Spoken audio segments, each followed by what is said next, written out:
J'arrête pas de me poser la même question. Comment un peuple de millions d'habitants a pu être conquis par une centaine d'hommes? J'arrive juste pas à me représenter ça dans ma tête. Non, ça marche pas.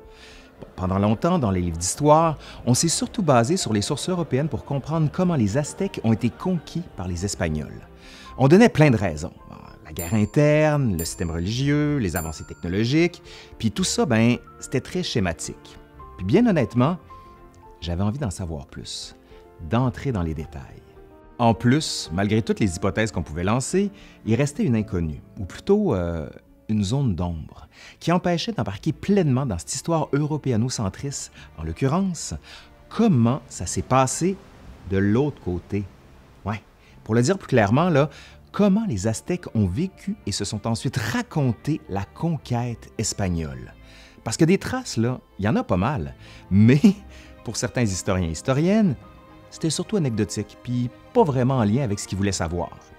Depuis les années 1980-90, d'autres se sont dit que ça vaudrait la peine de plonger plus sérieusement dans ces récits-là, de s'en imbiber, puis pas de plaquer sur eux une structure narrative occidentale, ou encore de les forcer à dire des choses. Bref, de laisser ces sources-là nous parler, les écouter, et tâcher de retisser un peu le fil des événements selon leur perspective à eux, celle des Aztèques. Un des livres déterminants dans cette lignée-là, c'est sans doute celui de Nathan Wachtel, La vision des vaincus en 1971, qui raconte la conquête espagnole du Pérou entre 1530 et 1570, mais du point de vue de la population locale. Wachtel parle vraiment d'un choc de civilisation, chacune avec une cohérence et une identité forte. Donc, la conquête espagnole ne peut pas être uniquement entrevue par l'œil du conquérant colonisateur, parce que nécessairement, on perd la pleine mesure de ce que la rencontre a pu créer, mais aussi détruire. C'est ici qu'arrive un livre qui m'a renversé et qui m'a fait prendre conscience de toute une nouvelle perspective sur cette histoire-là.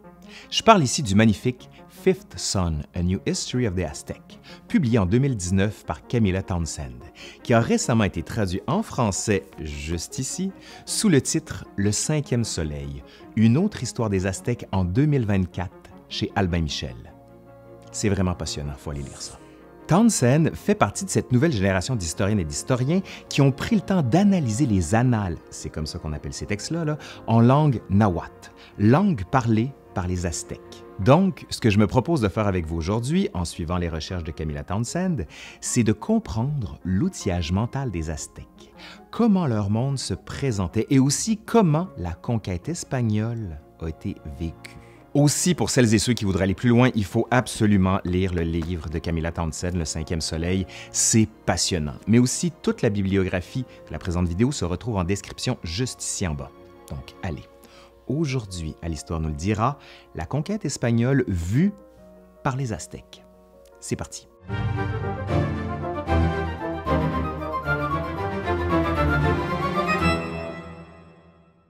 Déjà, on va s'arrêter à un mot, là. Aztèque. À aucun moment, le peuple présent en Amérique ne s'est qualifié de la sorte. Non. Comme le rappelle Camilla Townsend, et je la cite, c'est un terme que les chercheurs ont commencé à utiliser au 18e siècle pour décrire le peuple qui dominait le Mexique central au moment de l'arrivée des Espagnols. OK, mais comment on les nomme d'abord? Le terme mexicas est plus à même de convenir, mais aussi nahuas, parce qu'ils parlent le nahuatl.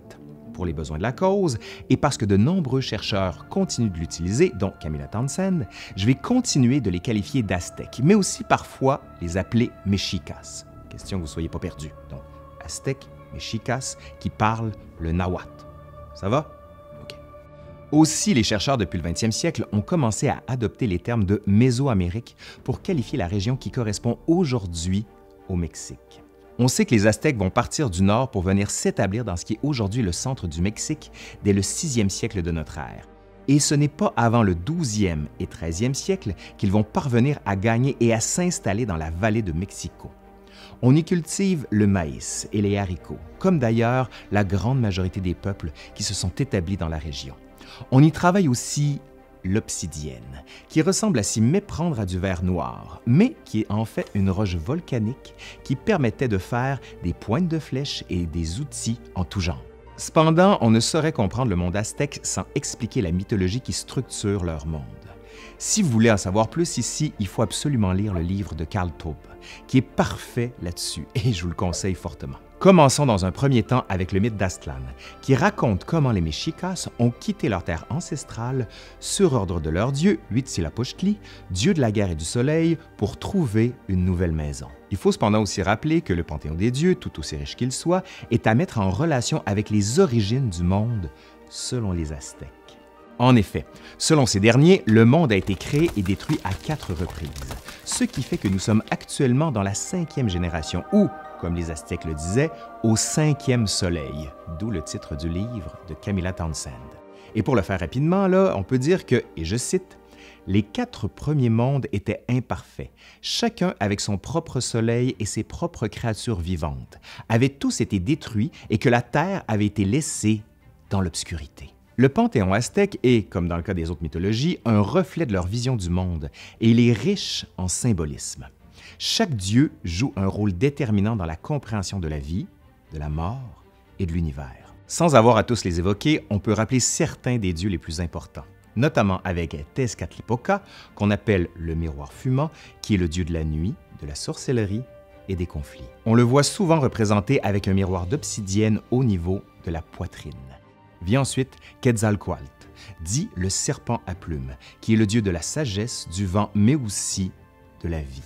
Il s'agit d'un des dieux les plus vénérés, d'autant plus qu'il symbolise la dualité du bien et du mal.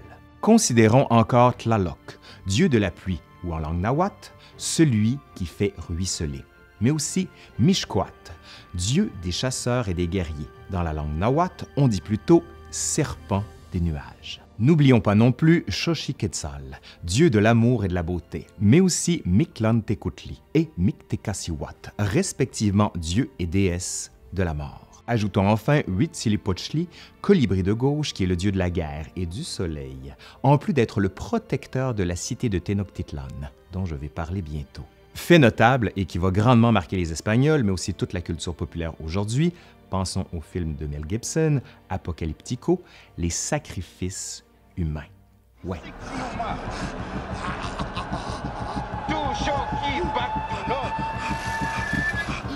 À lire certains articles ou à considérer certaines vidéos, il semble que les sacrifices faisaient partie de l'ordinaire de la vie des Aztèques. Mais Camilla Townsend, qui a reconstitué l'univers mental des Aztèques en se basant sur les sources les plus proches d'eux, notamment les annales, dans lesquelles on raconte la manière dont ils concevaient le monde, contrairement aux Espagnols, qui prenaient plaisir à noircir le trait pour les rendre condamnables et ainsi les réduire, Camilla Townsend montre que les sacrifices n'étaient pas aussi fréquents qu'on a pu le croire.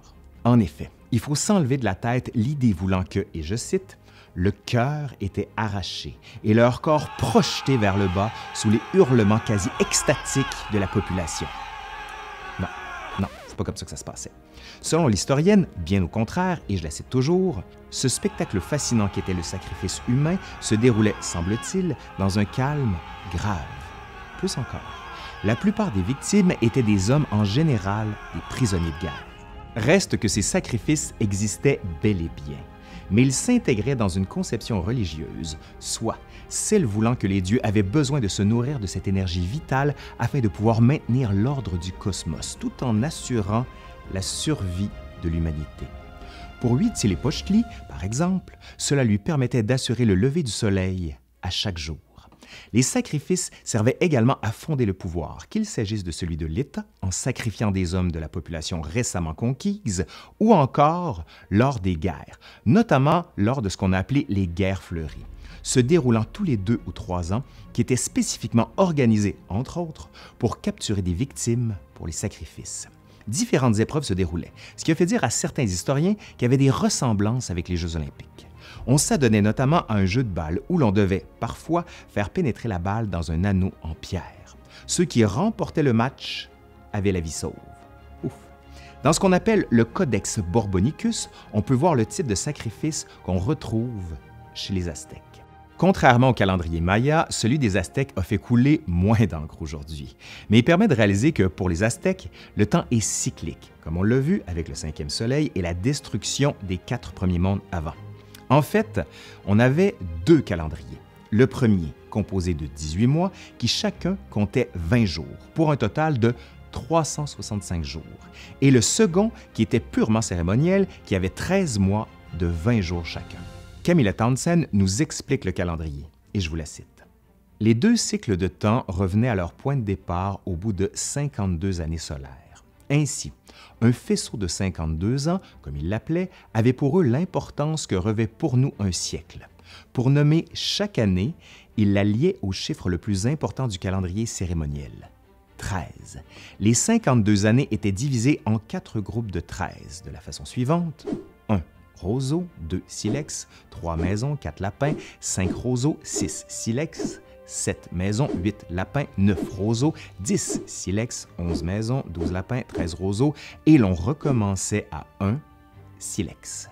Ça veut dire que le monde des Aztèques est cyclique, et ce qui se passe dans la vie de tous les jours est largement interprété en fonction du panthéon et donc des signes que les dieux envoient. Il s'agit d'un monde complexe avec de grandes subtilités. On avance la date de 1325 pour fixer la fondation de Tenochtitlan. Comme ça a été le cas pour la migration vers le sud, on raconte que les dieux auraient été pour beaucoup dans ce nouveau mouvement de population. En l'occurrence ici, la vision prophétique d'un aigle qui est perché sur un cactus et qui tient dans son bec un serpent. Voilà où la ville devait être construite, et c'est là qu'elle va être construite, justement. Bon, pour la petite histoire, là, on retrouve cette image-là sur le drapeau actuel du Mexique. La référence à l'histoire aztèque est un élément de définition que les Mexicains ont à cœur aujourd'hui. Bon, allez, on revient dans le passé maintenant, celui des Aztèques ou des Mexicas, si vous préférez. Le territoire sur lequel on s'installe avait tout pour rebuter. En effet, le site se trouve sur une île marécageuse qui est entourée du lac Texcoco. Le lieu est particulièrement bien adapté pour développer une agriculture, permettant de subvenir aux besoins d'une grande quantité de population. La société est alors fortement hiérarchisée. Différents groupes la composent, notamment les nobles, les prêtres, les marchands et les paysans. La base de l'unité territoriale est alors un capuli, qui veut dire « grande maison » dans ce groupe. Et je cite, « Les personnes dirigeantes s'occupaient d'organiser la répartition du travail et la sélection des guerriers. » Il faut également rappeler que celui qui domine Tenochtitlan doit être, et je cite, « reconnu par tous comme Tlatoani, ou orateur d'une communauté indépendante et autonome. Dans le monde nahuatl, chaque communauté dirigée par un Tlatoani était appelée Altepete. Le terme que certains utilisent est souvent celui de cité-État pour mieux se représenter la chose. Quand les Aztèques arrivent sur le territoire, on s'en doute, des peuples y sont déjà, notamment les Tépanèques d'Azcapotzalco. Mais peu à peu, ils vont imposer leur ascendant, notamment avec ce qu'on a qualifié de triple alliance. Pour la faire courte, on peut dire que les Aztèques vont s'allier avec la cité de Texcoco et celle de Tlacopan. Tenochtitlan finit par s'imposer et mettre en place un système qui va lui permettre d'étendre son influence sur la région, notamment en exigeant qu'on lui paie un tribut ou encore en mettant à disposition des guerriers pour mener une guerre militaire. Un réseau commercial se met en place qui permet à Tenochtitlan de renforcer son pouvoir. On parle même d'une centralisation du pouvoir. Reste que les Aztèques ne vont pas unifier tout le territoire.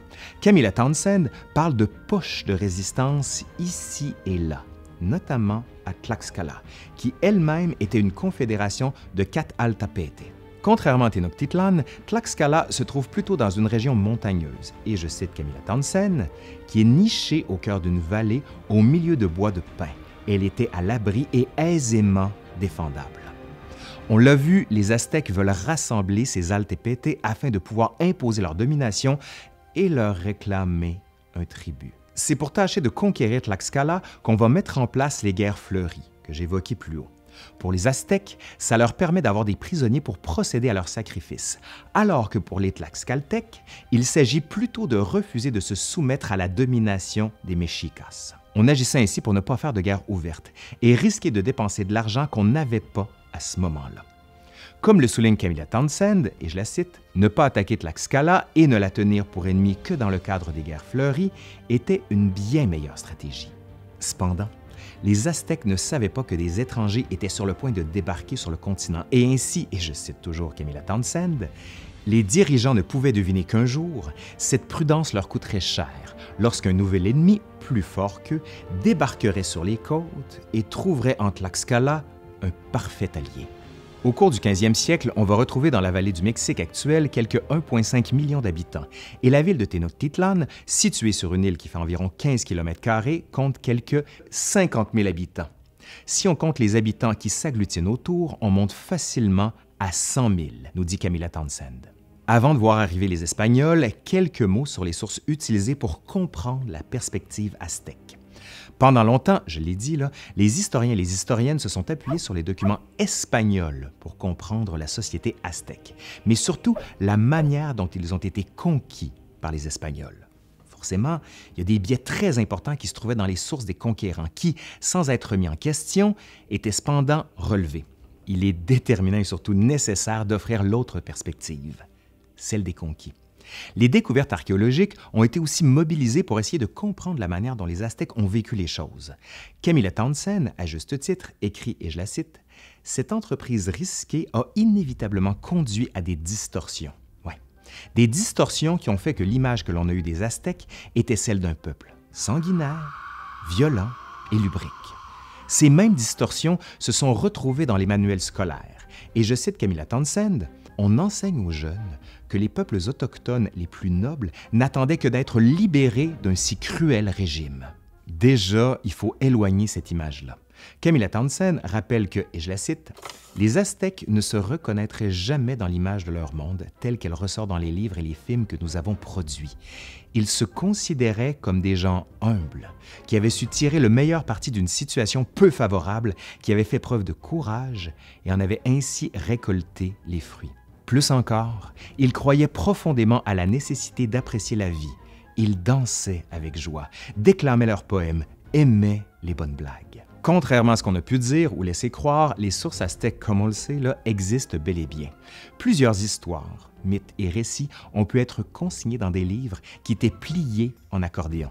Cependant, plusieurs de ces sources ont été brûlées lors de la conquête espagnole. Certains ont survécu, comme les Xipohualli, sorte de conte de l'année, mais que les Européens ont qualifié d'annales, documents que certains historiens et historiennes ont balayés du revers de la main, ceux que j'évoquais en introduction, et qui sont, quand on les comprend, particulièrement riches pour comprendre l'univers mental des Aztèques. Mais il y en a d'autres aussi. Après la conquête, certains Aztèques, alors assimilés à la culture espagnole, ont voulu savoir ce qui s'était passé et ont voulu coucher sur le papier l'univers mental de leurs ancêtres. Ces derniers, parlant et écrivant l'espagnol, parlaient aussi le nahuatl. C'est cependant en espagnol qu'ils vont raconter les événements vécus par leur peuple. Un de ceux-là, c'est Don Domingo Chimalpain, qui va écrire beaucoup. On trouve aussi beaucoup d'œuvres de ses contemporains, comme le Codex de Florence, le Codex Mendoza, le Codex Borbonicus ou encore le Libro de los Guardianes, pour ne prendre que quelques exemples, qui vont être cruciaux pour nuancer la perspective européenne. Nous voici maintenant en 1517. Une rumeur commence à se répandre, selon laquelle, et je cite, « Des étrangers au visage remarquablement poilu, avaient amarré un très grand bateau dans la baie de Champoton. On apprend alors que ces derniers avaient été repoussés. Beaucoup avaient été blessés. Cependant, les étrangers vont revenir l'année suivante, et cette fois, ce sera près de Chicalanco, et vont même kidnapper 4 garçons. Quelques jours plus tard, les combats commencent. On lance aux étrangers des centaines de flèches, et, je cite, « Il y eut comme une explosion à bord du bateau, et des morceaux de métal volèrent un peu partout, faisant de nombreux blessés. Devant le choc, on bat en retraite, avant, le lendemain, de tenter de négocier avec les étrangers pour savoir ce qu'ils voulaient. » Je cite, « L'interprète leur dit que les étrangers étaient dangereux et qu'ils cherchaient à s'approvisionner régulièrement en or et en nourriture. Dans la culture de la région, cela ne voulait dire qu'une seule chose, un tribut. On leur donne donc ce qu'ils demandent en spécifiant cependant aux étrangers que c'est au cœur du continent qu'ils pourraient trouver de l'or. » Nous sommes en 1518. Les étrangers repartent. On ne sait pas trop quoi en penser. On se dit que ça sera peut-être juste ça, puis ce sera pas autre chose. D'autres disent qu'il faut se méfier et qu'ils risquent de revenir, d'autant plus qu'on ne comprend pas comment ils ont fait pour faire pleuvoir du métal. Bientôt, Hernán Cortés allait débarquer pour de bon. Je rappelle ici que je ne veux pas faire l'histoire d'un point de vue européen. Non, mon idée n'est pas de suivre toute l'histoire de Cortés et des Espagnols et de la manière dont ils ont vécu la chose, mais l'inverse. Donc, certains détails vont être volontairement laissés de côté, tout simplement parce que les Aztèques, à l'époque, n'avaient aucune idée de ce qui se tramait dans la tête de Cortés ou encore les volontés de la couronne espagnole. Nous sommes maintenant en 1519. Cette fois, les étrangers reviennent et plusieurs bateaux sont à vue sur la côte du Yucatan. Un messager rapporte qu'il y en a 10 et qu'ils sont énormes. Hernán Cortés entend bien mettre le pied à terre à Potonchan, dans le territoire maya. On essaie de lui faire comprendre qu'on ne tolérera aucune incursion dans les terres. On les encercle. De leur côté, les Espagnols entendent bien s'imposer. Ils tirent leurs épées de leurs fourreaux et prennent bien en main leurs arbalètes. On craint particulièrement leurs armes faites en métal. On se replie et les Espagnols vont bientôt détruire les palissades de Potonchan. Des combats s'engagent et le centre-ville est bientôt laissé à l'abandon. Les Espagnols s'y installent. On ne comprend pas comment faire pour tuer ces étrangers qui sont recouverts de métal. Mais malgré tout, là, on arrive quand même à en tuer ici et là. Mais les Espagnols ont des armes supérieures à celles des locaux. Des deux côtés, on compte des victimes. Ce qu'on va appeler la bataille de Centla en mars 1519 va laisser des traces. Pour éviter que la situation ne dégénère, on entame des pourparlers. Comment ces échanges ont-ils pu se produire? Eh bien, tout simplement parce que des Espagnols présents avaient quelques bases de Mayans yucatèques. En fait, il s'agissait de Jerónimo de Aguilar, qui, après qu'il ait chaviré d'un bateau, s'était retrouvé comme esclave parmi les Mayas du Yucatan, avant d'être racheté ensuite par Cortés, qui allait en faire son interprète. Camilla Townsend écrit à ce propos que l'interprète, et je cite, leur dit que son chef, Cortés, leur pardonnerait s'il faisait amende honorable. On va fixer les termes de l'entente et, pour sceller le tout, on va donner aux étrangers de nombreux cadeaux, dont une vingtaine de femmes esclaves. Et l'une d'elles sera bientôt baptisée par un prêtre. On va la nommer Marina. En effet, Marina, qu'on appelle aussi la Malinche, Malitzin, ou encore Donna Marina, qui aurait été vendue comme esclave par sa mère à la suite d'un remariage. Marina venait du pays nahuatl. D'ailleurs, à partir de maintenant, je vais l'appeler Marina. Et tous les autres noms qu'on lui donne, comme la Malinche, Malitzin, sont aussi très utilisés dans l'historiographie. On la donne ensuite à un homme portant le nom de Alonso Hernández de Puerto Carrera. Cependant, et je cite encore Camilla Townsend, le baptême spirituel de Marina n'avait finalement été qu'un préliminaire au viol. Les Espagnols vont reprendre leur navire et continuer de naviguer, cette fois vers l'ouest. On arrive dans une baie, on jette l'ancre. Ce sont cette fois les Nahuatl qui rencontrent les étrangers et l'interprète de Cortés ne comprend pas cette langue. Et c'est ici qu'arrive la Malinche, Marina si vous préférez, qui, elle, parle maya, nahuatl, et qui, depuis qu'elle est exposée à l'espagnol, avait commencé à avoir des bases dans ce qu'on pourrait qualifier d'apprentissage par imitation et répétition. Elle va devenir un personnage clé de la conquête espagnole. Camilla Townsend rappelle que, et je la cite, « Les Mexicains ont tendance à considérer que Marina a trahi les Autochtones, mais si on l'avait interpellée sur son manque de loyauté vis-à-vis de ses congénères, elle aurait été déconcertée. » Cortés va utiliser Marina pour se faire comprendre de la population locale, mais l'inverse est aussi vrai.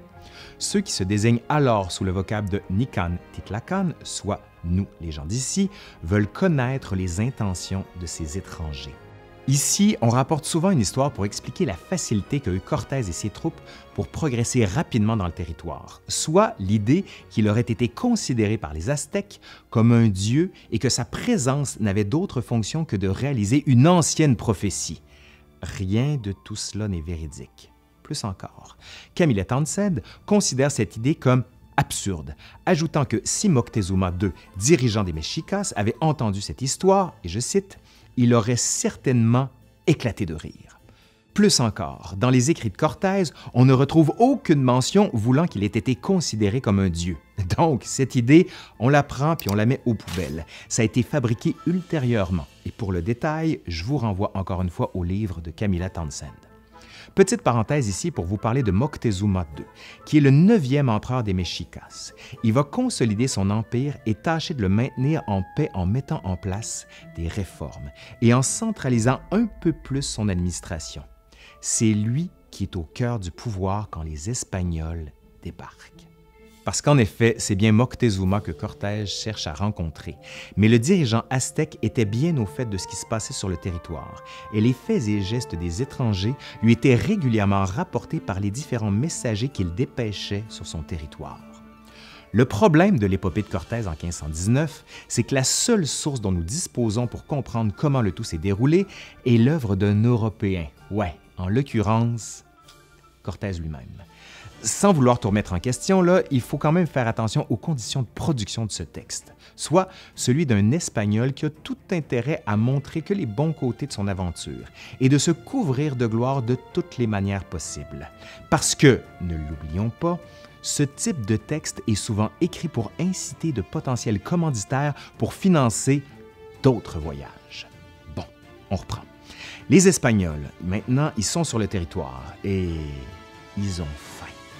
C'est Marina qui va s'occuper d'acheter les denrées nécessaires à leur survie et elle apprend de plus en plus l'espagnol qu'elle maîtrise de mieux en mieux.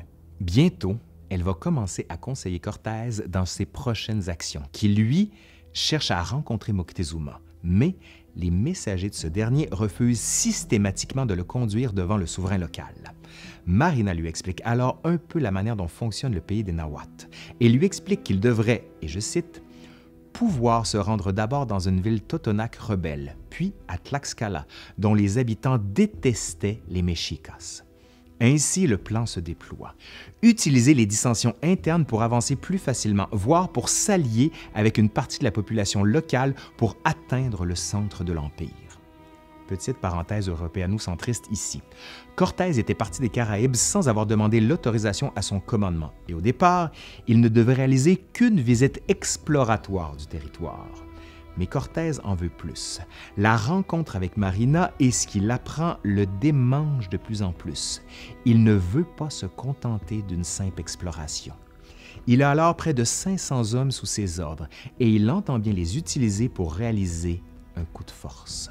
Avec un petit groupe des siens, Cortés se fait guider pour rejoindre Tlaxcala. Une douzaine d'Espagnols y entrent par un mur.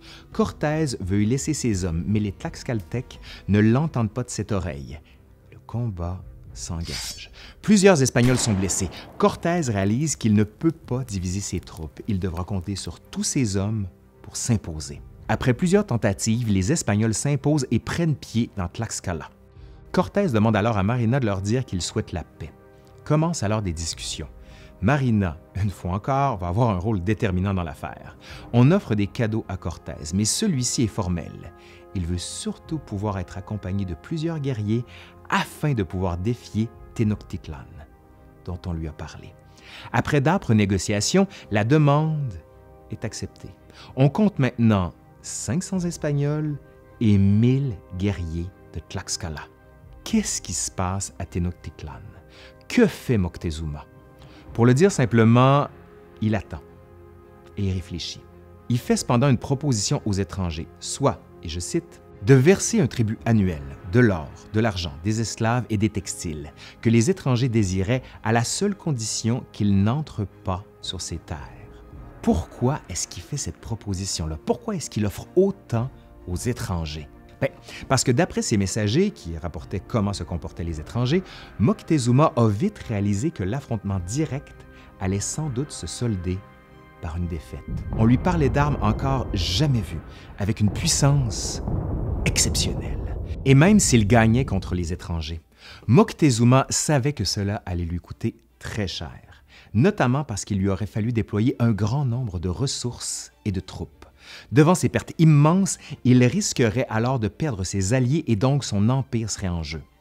Certains ont pu s'interroger sur les raisons pour lesquelles Moctezuma était prêt à donner autant à des étrangers, disant alors qu'il s'est mis à plat ventre devant eux, alors qu'au contraire, c'est une sorte de réal politique, ou pour le dire encore plus clairement, Moctezuma est un pragmatique. C'est un coup d'option. Les étrangers vont refuser le cadeau et l'offre de Moctezuma, et donc continuent d'avancer sur le territoire. Ils arrivent bientôt à la ville de Cholula, qui entend bien tenir face à eux. Nous sommes le 18 octobre 1519. Commence ce qu'on a qualifié de massacre de Cholula. La cité fidèle à Moctezuma est ravagée. Les Tlaxcaltèques en profitent pour se payer. Les étrangers, de leur côté, veulent marquer le coup. Ils détruisent le temple de Quetzalcoatl, tout comme plein de maisons autour. Sans trop s'attarder, les Espagnols, accompagnés de leurs alliés de Tlaxcala, reprennent la marche. C'est ainsi que le 8 novembre 1519, les Espagnols arrivent devant Tenochtitlan. Moctezuma accueille, disons plutôt reçoit, les étrangers. On raconte qu'il prend la peine de descendre les escaliers du palais où il réside pour aller voir Cortés. Une cérémonie est organisée, cérémonie qui doit servir à montrer aux nouveaux arrivants la puissance des Mexicas. Cortés écrit à ce propos, et je le cite, « Je suis resté là à attendre pendant près d'1 heure que tout le monde ait accompli sa part de la cérémonie. » Déjà, on voit que ce dernier n'entend pas se plier au rituel des Aztèques. Reste que les Espagnols qui arrivent devant la cité sont impressionnés par la grandeur et la beauté des bâtiments. On y voit des canaux, des maisons, des marchés, des temples. Tout ça est énorme, magnifique, gigantesque. Moctezuma, s'il reçoit les étrangers, n'a pas manqué jusque-là de se renseigner longuement sur eux. Les messagers qu'il envoyait devaient aussi rapporter un maximum d'informations. Reste que Moctezuma, comme Cortés d'ailleurs, ignore beaucoup de choses de la personne qu'il a devant lui. Cortés, après être descendu du cheval, va essayer d'embrasser Moctezuma. Plusieurs en seront choqués et vont tâcher d'empêcher l'Espagnol de commettre un acte qui est alors considéré comme un manque de respect pour la personne royale. L'échange entre les deux hommes commence. On échange des cadeaux, puis on se retire pour aller discuter plus longuement. Ici, difficile de savoir exactement ce que peut se dire lors de ces discussions. Mais Camilla Townsend avance l'hypothèse que Moctezuma a sans doute évoqué sa lignée et l'histoire de sa famille. Plus tard, Cortés va alors dire que Moctezuma aurait, et je cite, « immédiatement cédé son royaume et qu'il le fit avec joie au motif qu'il attendait, tout comme son peuple, le retour des descendants de quelques ancêtres partis il y a de cela plusieurs générations. » Ici, l'histoire devient trouble, notamment parce qu'on manque de sources et que la version qui est utilisée est celle de Cortés, qui, comme on le sait, a intérêt à transformer la réalité pour qu'elle cadre avec ses volontés. Donc, selon cette version, peu de temps après qu'il ait mis le pied à Tenochtitlan, Cortés aurait été obligé, je le mets en guillemets, là, de mettre Moctezuma au fer, en clair, de le tenir en otage. Prisonnier, donc. Tout ça afin de s'assurer de pouvoir maintenir l'ordre dans la capitale. Mais ça ne va pas empêcher Moctezuma de continuer à exercer le pouvoir. De son côté, Marina continuait de faire l'intermédiaire entre les Mexicas et les Espagnols, et elle s'assurait que les étrangers reçoivent des cadeaux de la part des habitants locaux. On raconte ici, entendons Cortés raconte, là, que Moctezuma lui a donné l'autorisation de prendre ce qu'il désirait, de l'or, des bijoux, etc., ce que les Espagnols, sans qu'on les force, feront joyeusement. C'est ici la version de l'histoire des Espagnols, sans doute. Par la suite, on va proposer aux Espagnols de prendre pour épouses des femmes nahuatl, ce qu'ils vont accepter. De ces unions, des enfants vont naître.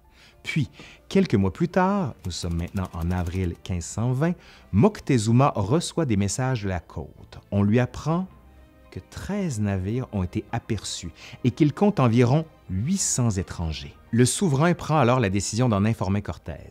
Au premier abord, on pourrait croire à des renforts pour aider le conquistador, mais ce dernier, au moment où l'on lui apprend la nouvelle, semble plutôt troublé. Pourquoi?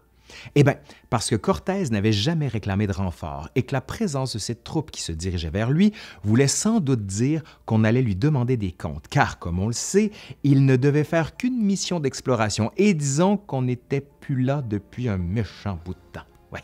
En effet, du côté espagnol, on est alors en colère contre Cortés.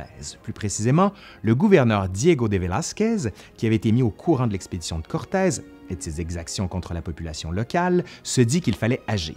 C'est donc pour cette raison qu'on va dépêcher Panfilo de Narvaez. Ce dernier débarque à Veracruz. À ce moment-là, il a davantage de soldats que Cortés. Moctezuma voit bien le désarroi de Cortés et c'est ainsi qu'il va demander à son peuple de se préparer au combat. Oui, mais restait à savoir contre qui les Mexicas allaient se battre. Contre les hommes de Cortés ou encore contre les étrangers qui venaient de débarquer ou même encore contre tous les étrangers ensemble. Je vous rappelle que Moctezuma est toujours en captivité. Sans être le jouet de Cortés, il a tout de même une certaine capacité à négocier et à jouer ses cartes pour essayer de se débarrasser de ces nouveaux venus. Mais la situation change et cette fois, Cortés décide carrément de mettre les fers aux pieds de Moctezuma. Il devient vraiment son prisonnier aux yeux de tous. Et plus encore, et je cite, « Après avoir emprisonné Moctezuma dans ses quartiers, les Espagnols le menacèrent de le tuer s'il appelait son peuple à résister. Puis Cortés se rendit en toute hâte sur la côte avec Marina et une grande partie de ses hommes. Cortés entend bien rallier les Espagnols qui viennent de débarquer à sa cause, et par voie de messager, il les informe que ceux qui veulent se joindre à lui pourraient profiter des richesses qu'il a découvertes. Le 18 mai 1520 se déroule la bataille de Zempoala, qui oppose les Espagnols de Cortés à ceux de Pánfilo de Narváez. Cortés, qui connaît le terrain et qui réussit à amadouer certains des Espagnols fraîchement débarqués, remporte la victoire. Pánfilo de Narváez, après avoir été blessé, est capturé. Les troupes espagnoles vont alors se regrouper sous la bannière de Cortés. Ainsi, l'expédition qui devait mettre un terme aux agissements du conquistador va au contraire lui donner des renforts pour lui permettre de continuer de mener à bien ses actions. Ainsi, les Espagnols se renforcent d'environ 800 hommes, 80 chevaux, ainsi que des provisions et des munitions qui se retrouvaient dans les navires. Entre-temps, à Tenochtitlan, après que Cortés ait quitté la ville, on a laissé un certain Pedro de Alvarado pour s'occuper des affaires. Alvarado se méfiait des Mexicas et se dit que ce serait bien de frapper un coup pour montrer sa puissance aux populations locales. C'est ainsi que lors d'une fête religieuse, alors que les Mexicas chantent et dansent, les Espagnols, qui sont restés à Tenochtitlan, vont en profiter pour massacrer plusieurs prêtres et nobles dans le Templo Mayor. Les textes nahuatl rapportent alors la cruauté inouïe des étrangers, cruauté qui saisit et a peur. Je ne vous en parle pas ici, mais vous irez lire le livre de Camilla Townsend. C'est troublant. Devant la violence des massacres, la population se révolte. Les Espagnols présents, tout comme leurs alliés de Tlaxcala, n'ont d'autre choix que de se barricader pour se défendre. Bien vite, les Espagnols à l'extérieur de Tenochtitlan sont mis au courant. Ils se mettent en marche pour revenir rapidement dans la capitale afin de rejoindre les leurs, ce qu'ils réussissent à faire, mais l'ambiance dans la cité est explosive. Moctezuma comprend bien vite que son peuple ne fera pas le poids et il demande aux siens de cesser les combats.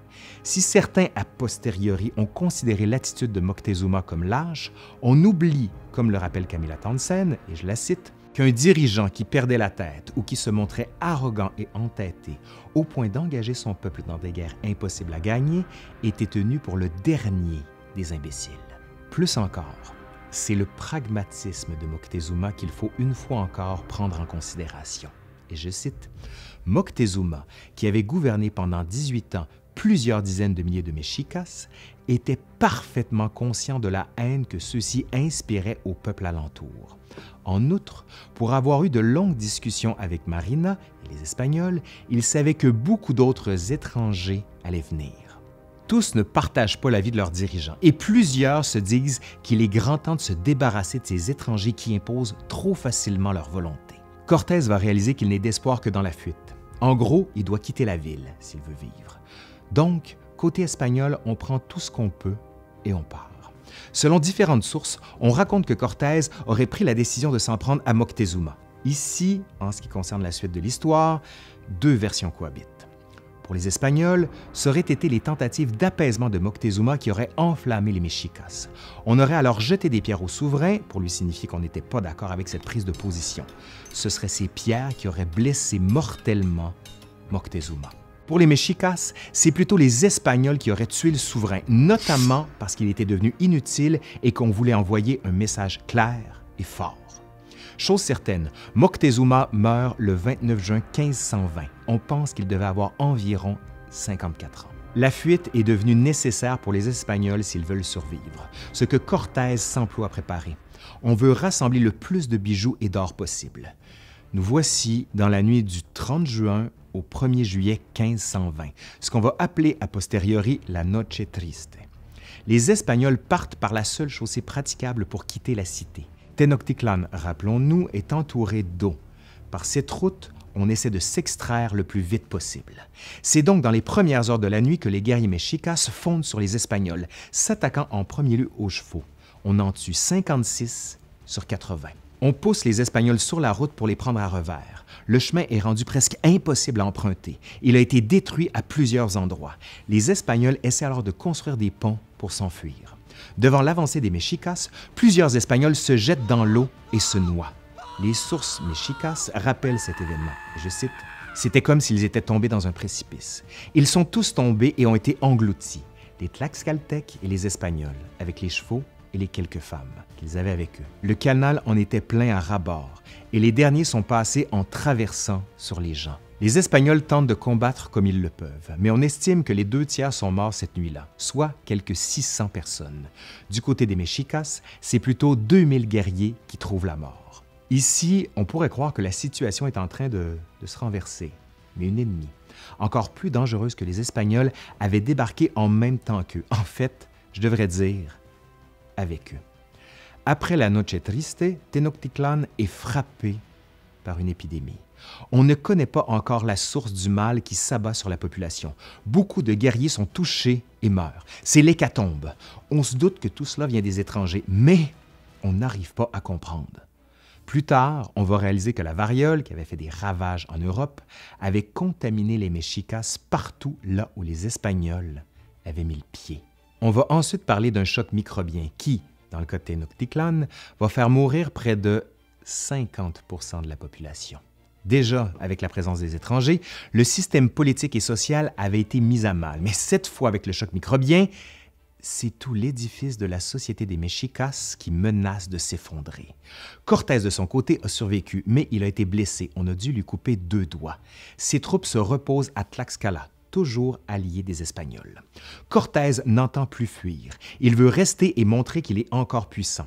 C'est alors qu'arrive Marina, qui avait collecté des informations à gauche et à droite pour connaître l'état des lieux. Elle est allée promettre aux populations qui étaient sous la domination de Moctezuma que, et je cite, « S'ils juraient fidélité au roi de Cortés, les Mexicas seraient détruits et que les sempiternelles guerres entre les Altepetes cesseraient pour toujours. » En gros, on leur promet la paix et la fin de la soumission de Tenochtitlan.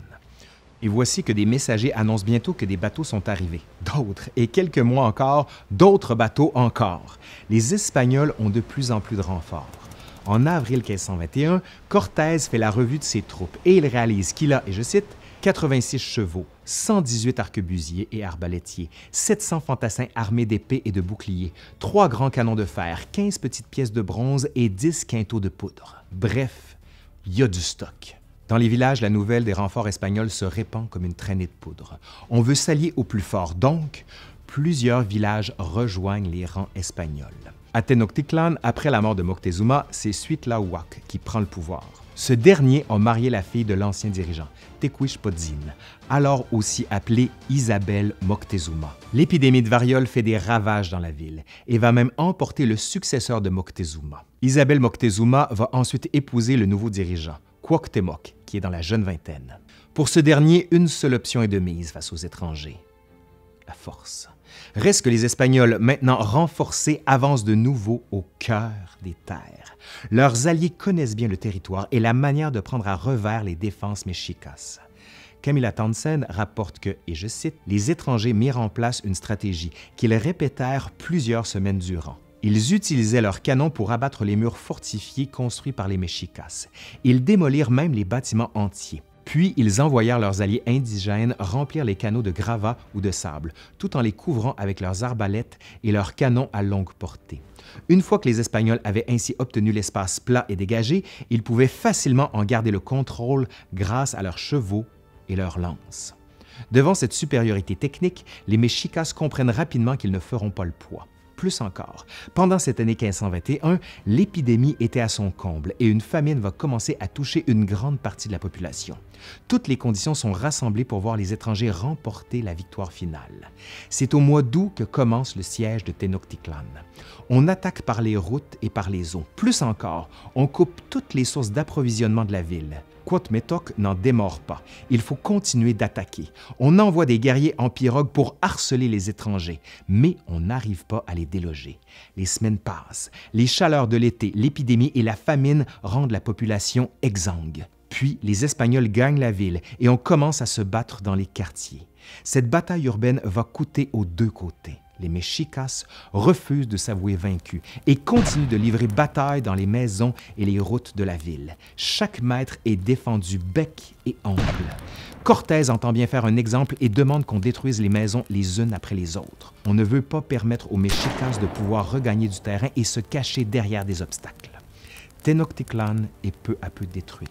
Celle qui avait été la plus grande ville de la région est réduite à néant. Le 13 août 1521, alors que Swamétok essaie de fuir, il est capturé par les Espagnols. Camilla Townsend rappelle le traumatisme du mois d'août 1521. Les jeunes entendirent au loin des cris de lamentation, des adultes hurlant leur chagrin, et d'autres virent des Espagnols s'emparer de jeunes femmes en dépit des accords. Ils ne comprenaient pas encore que leur monde tel qu'ils le connaissaient s'achevait. Bon, maintenant, je reviens sur ma question de départ. Comment un peuple de millions d'habitants a pu être conquis par une centaine d'hommes? Si je voulais résumer la chose, je pourrais y aller de manière très schématique, en disant division interne des Mexicas, alliance avec des opposants, supériorité militaire, variole, famine. Ouais, très schématique. Et encore là, ces mots-là ne donnent pas la pleine mesure du traumatisme que ça a créé et des différentes négociations, des tentatives d'apaisement ou d'agression que cette rencontre-là a provoqué. La conquête de l'Empire Mexicas est maintenant chose faite. Commence maintenant le temps de la colonisation espagnole. Mais ça, vous l'aurez compris, c'est pour la suite. Du moins, si vous en avez envie, bien sûr. Pour celles et ceux qui voudraient aller plus loin, il faut absolument lire le livre de Camilla Townsend. C'est un bijou et pour moi, ça a été un ouvrage marquant. Il est passionnant. Aussi, merci à Martin Bérubé qui a monté la présente vidéo. Il faut absolument aller voir sa chaîne Propos Montréal. Il travaille magnifiquement bien, d'une grande érudition. Il faut aller voir ça. Je vous mets le lien juste ici. Allez, je suis Laurent Turcot de l'Histoire nous le dira et je vous dis à la prochaine. Allez, bye!